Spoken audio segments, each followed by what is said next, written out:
So I'll show you how it's used. So expected value. This right here is the standard deviation of the expected value. Not used too much.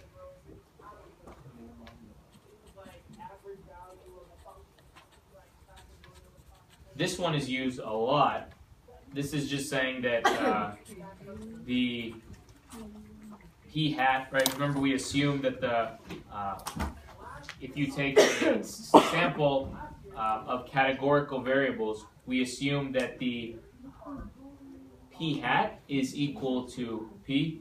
But this is very interesting. This is the standard deviation of the sample proportion.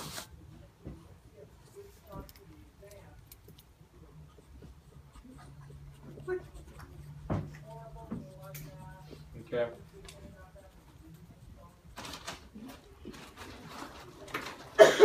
And then down here, we have the two equations that go with the central limit theorem.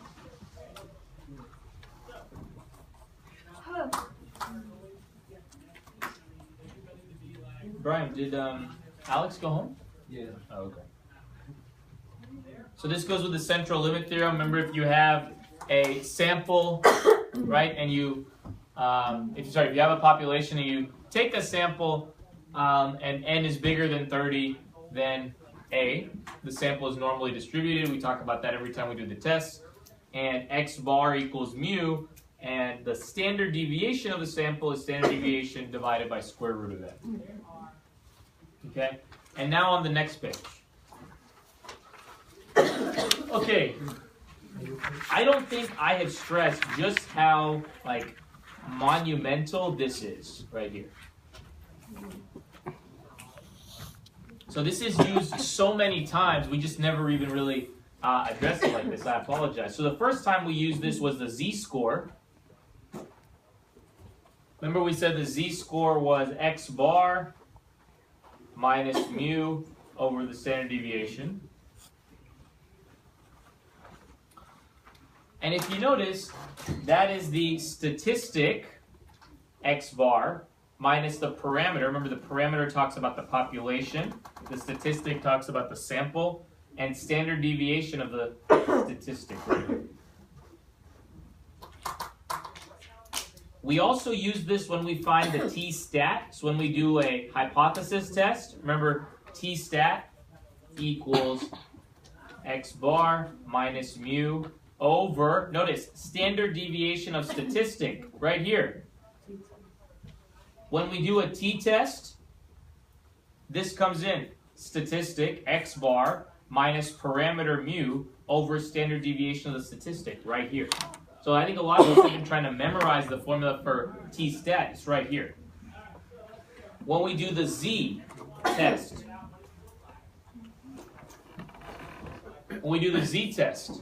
we have p hat minus p over right here, divided by this. Statistic minus parameter divided by standard deviation. P 1 minus p over n. That comes from right here. So you don't need to memorize. By the way, remember, 1 minus p is also equal to q. Sometimes you see it as q. Eddie? Square root over the whole thing? Yeah, square root over the whole thing. Yep. Mm-hmm.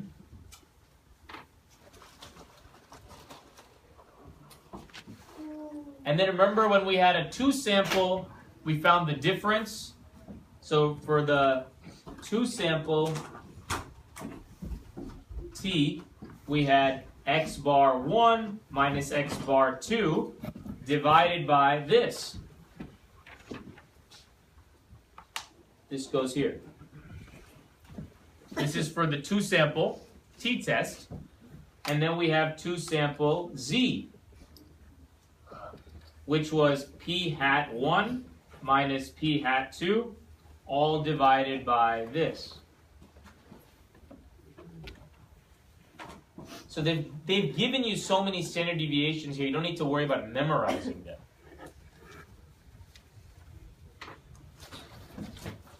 Then downstairs at the bottom, we have the chi-squared formula. Observed minus expected squared over expected. Remember, this is the sigma, which means add up.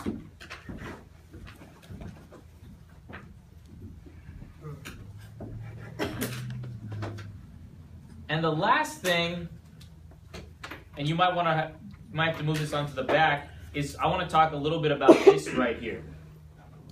This confidence interval piece. Okay? And we might need to go to the back for this, which is not a problem at all. Okay? So on the back, let's talk a little bit about what they're talking about here, the confidence interval.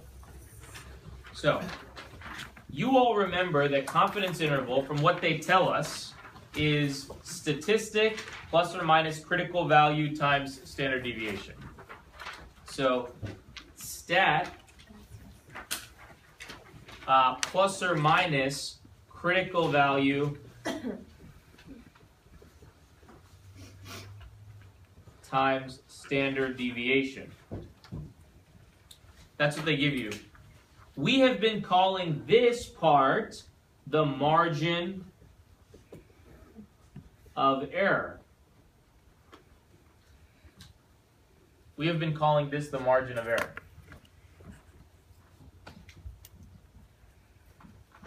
So, how do we go from this to what we actually use? Well, if you want to find for a t interval, t interval, remember, is with the means. This is a quantitative variable. The confidence interval equals the statistic, x bar, plus or minus t star, that's the critical value, times standard deviation. Standard deviation is right here. Standard deviation is right there. Standard deviation over square root of n. Standard deviation over square root of n. So it's all basically given to you. If you want the z interval, which remember is for proportions, the confidence interval is p hat plus or minus critical value, z star, times standard deviation, which is p q over n. Right there, given to you. P q over n. Okay. So I think this would have been helpful long ago, but nevertheless, better late than never. Any questions on any of the formulas? How to use them? All right, great. What I like to do now, yeah, come on. What I like to do now is go over a few questions from here. So juniors, you guys just got this today. Remember seniors, you guys were working on yesterday. There are 3 problems on here I like to go over. And those are on the back, 10, 12, and 14. All of these are very similar to what you will see on Tuesday. So we'll start with number 10.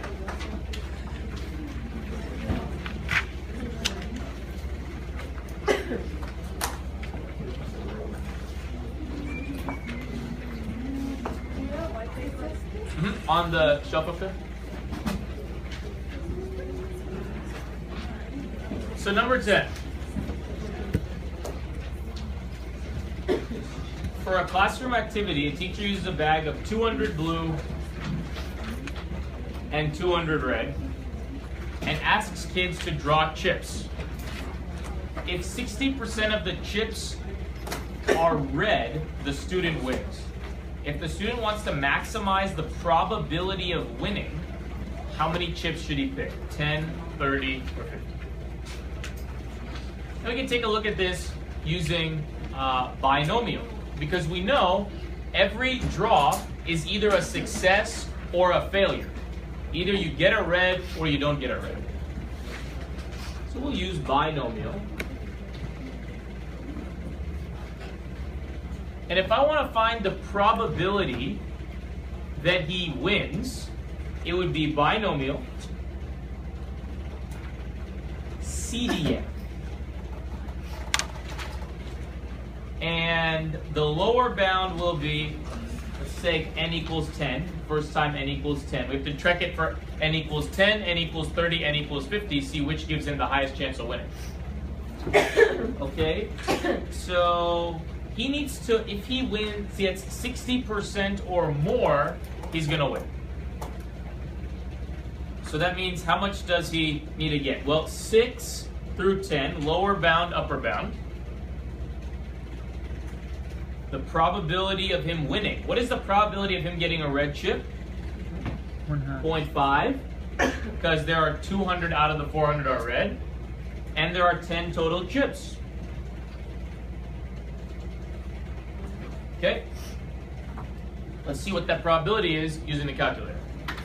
Now remember, this is how to do it on the Inspire. On the 8384, of course, we need to do 1 minus binomial CDF. Because remember, on the 8384, we cannot put in the lower bound. They assume it's 0. So you do 1 minus 5.5 and 10. What's up? There. Okay, hold on. Because if he gets 6 or more, he wins. Because of 60% out of 10, yeah. Why is it 5 or more? Because we're doing 1 minus. So he needs to get, so this right here is calculating the probability he gets 0 red, 1 red, 2 red, 3 red, 4 red, or 5 red. And we want to know 1 minus that, because that's the probability he gets 6, 7, 8, 9, 10. This is for 8384, this is for Inspire. So let's take a look.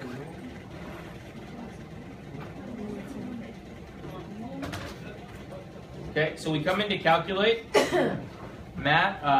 menu, statistics, distributions, number 5, and we want binomial CDF, that's E. Number of trials is 10, probability of success is 0.5, lower bound 6, upper bound 10, and his probability of winning is 0.3769.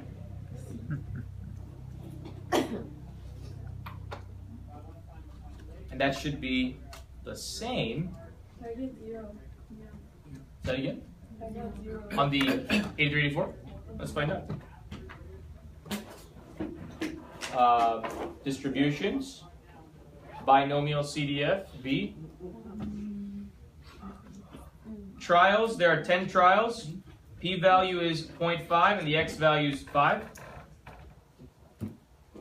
How are you getting 0? Sorry, it's not clear to me. And then you do 1 minus that. That's 0.3769. Okay, how are we getting? It's because I did it the way you put it on. Oh, I see. I wrote it incorrectly. My goodness. Good Lord. Excuse me. It is N, P, then X. I'm sorry. Jesus. Oh, Jesus, it's on recording. Oh, my goodness.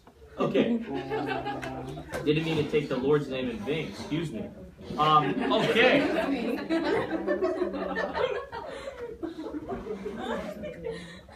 All right, here's what you should be putting. NP, lower bound, upper bound. Excuse me. Okay. Questions on this? Order was incorrect. Now you need to check what happens when n is 30. You need to check now what happens when n is 30. So if n equals 30, I'm going to go binomial CDF. First comes 30n, then P, probability of success 0.5. 60% of 30, 18.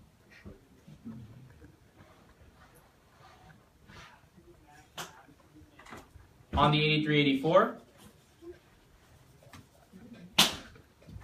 1 minus binomial CDF, 30.5, 17. Eddie Paul? Where did you get the 18 on that? So 18 is 60% of 30. Does that work? Okay, and we get presumably something less. Probability should be lower. Number of trials 30.5, lower bound 18, upper bound 30. 0.1807.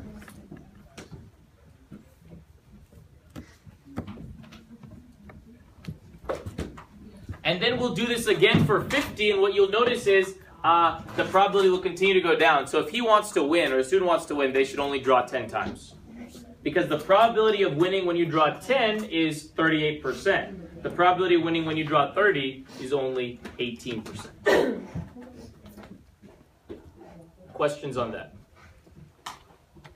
Okay.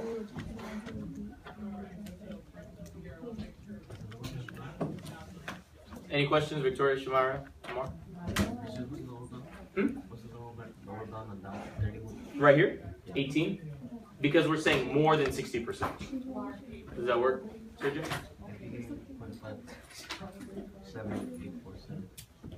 Do you put this exactly in? What did you put for the number of trials? 30? All right. Number 12.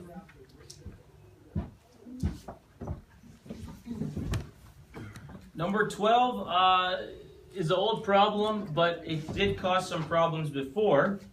So I do want to spend some time on this. So the old SAT exam has two parts, as you all know. So assume your score is independent and normal. The mean, so the mean for math is 570. Standard deviation for math is 90.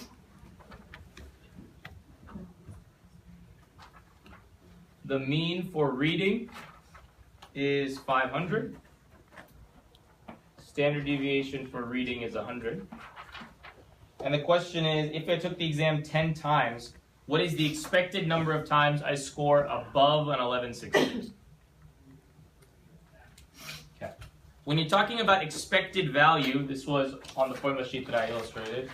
Expected value is right here, n times p. N times p. Expected value. So expected value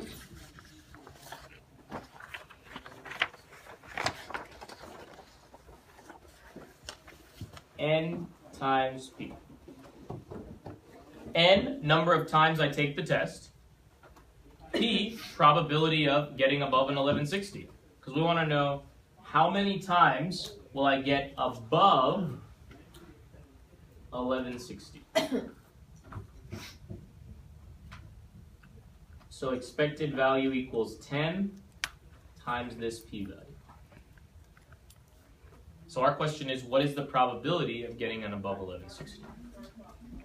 Well, they've told us this is normally distributed. So we just want to say normal CDF.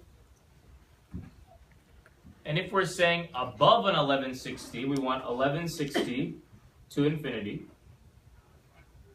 Now we need the mean and the standard deviation. Well, the mean, you just add them up. So the mean is a 1070. You just add up the mean of each section. And remember, the standard deviation is square root of this standard deviation squared plus this standard deviation squared.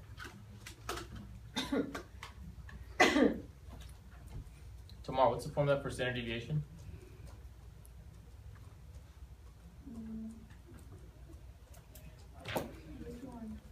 Which problem am I on?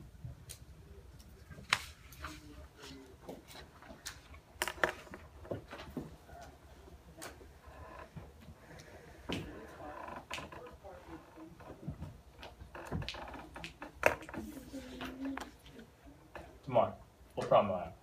Number 12. Okay, what's standard deviation? Did I just say? Don't ask Shamara, she's not going to tell you. Please sit up, put your head up, face the front. Please turn your body to face the front.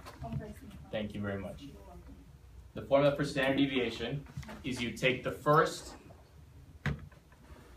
standard deviation, square it, plus the second standard deviation and square that, and then take the square root of that. Now this can go straight into the calculator under normal CDF. Statistics, distributions, normal CDF. Lower bound is 1160. Upper bound is infinity, so 1 E99. Oh, here we go. E right here to the left of the A, 99.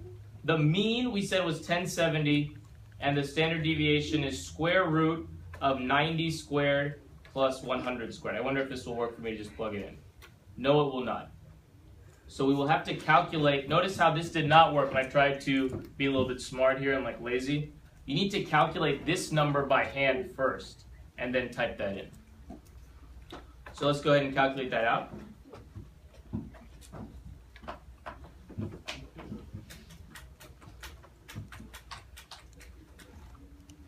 Okay, why is it... So we have 90 squared plus 100 squared, square root of that, 134.536. Now we can go to normal CDF and calculate this. Menu, statistics, distributions, normal CDF, lower bound 1160, upper bound infinity. No question? No. Oh. Mean 1070, standard deviation 134.536. And I'm getting 0.2517.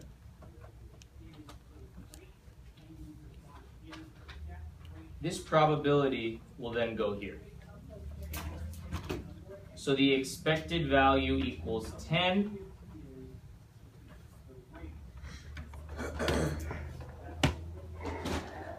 Which says that about 2.5 times, so 2 or 3 times, I will get above a 1070. Excuse me, 1160. Questions on that?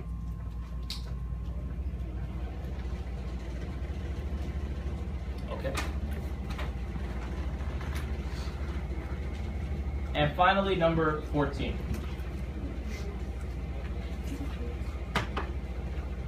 A random sample of costs of repair jobs at a large shop produces a standard deviation of 24.03. We're constructing a 90% confidence interval. What sample size results in a margin of error of 5.8?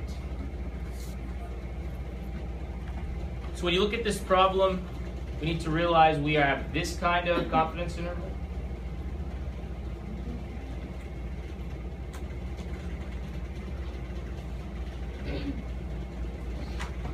And the reason for that is, of course, we have a quantitative variable, amount of money for each repair.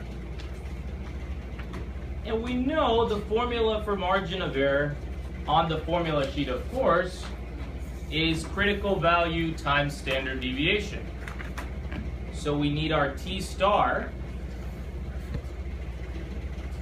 times standard deviation, which was this over this.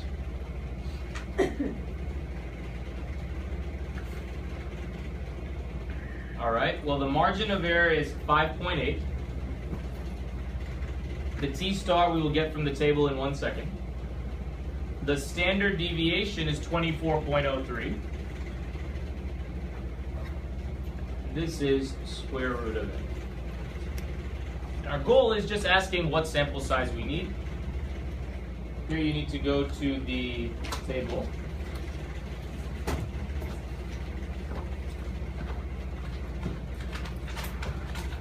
All right.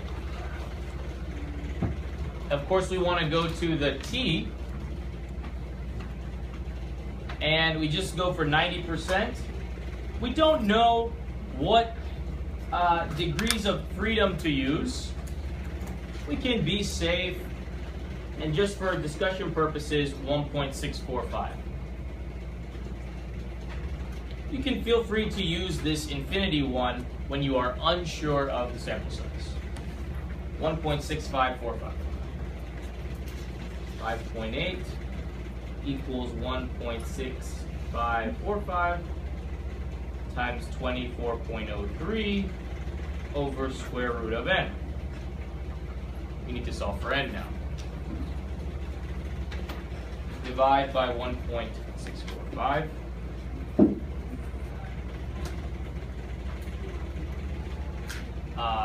Multiply both sides by square root of n.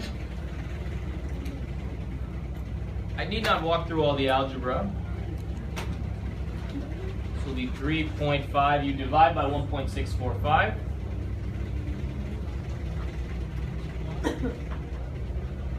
Multiply both sides by root n. Divide by 3.5055. And then you need to square that. And I'm getting that n equals 47.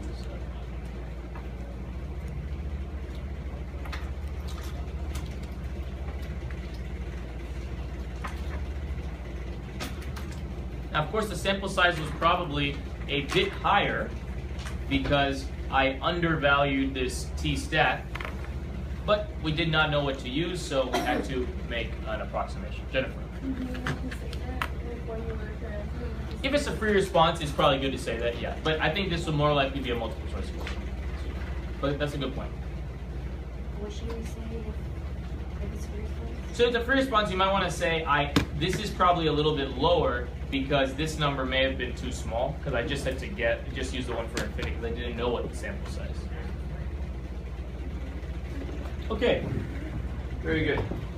Now, let me return your quizzes. Performance was subpar, to say the least.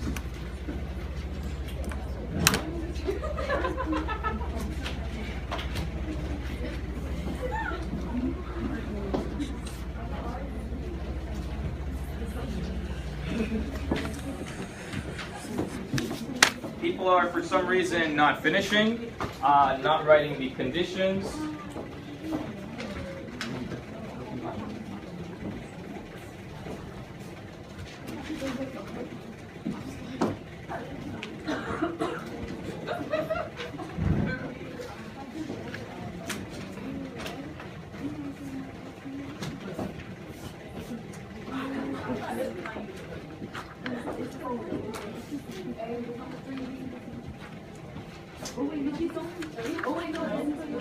Yes. Tell them that, yeah. No. Never got it or never turned it in? Okay. You want to step out and take care of it now? Anybody's quiz blank? Walk out, step out and tell them that.